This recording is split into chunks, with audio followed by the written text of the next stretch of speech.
بسم الله الرحمن الرحيم.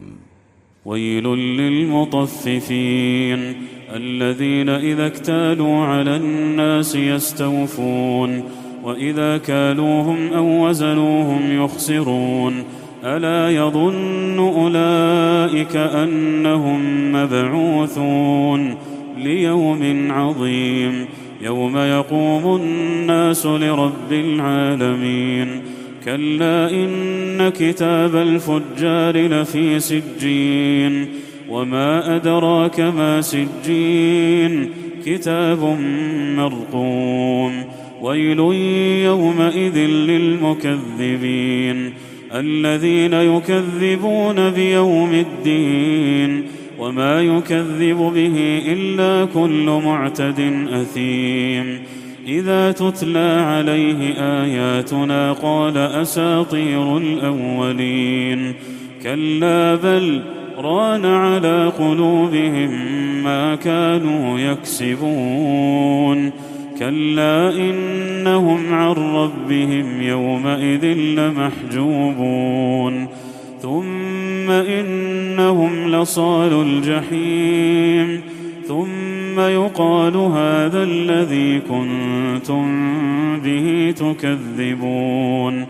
كلا إن كتاب الأبرار لفي عليين وما أدراك ما عليون كتاب مرقوم يشهده المقربون إن الأبرار لفي نعيم على الأرائك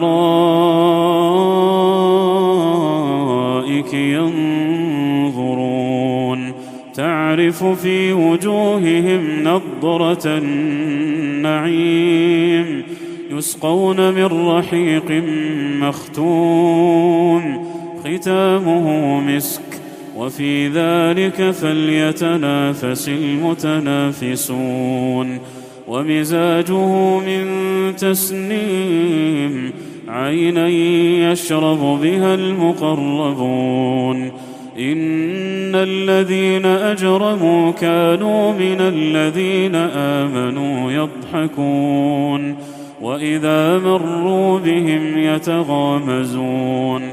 وإذا انقلبوا إلى أهلهم انقلبوا فكهين وإذا رأوهم قالوا إن هؤلاء لضالون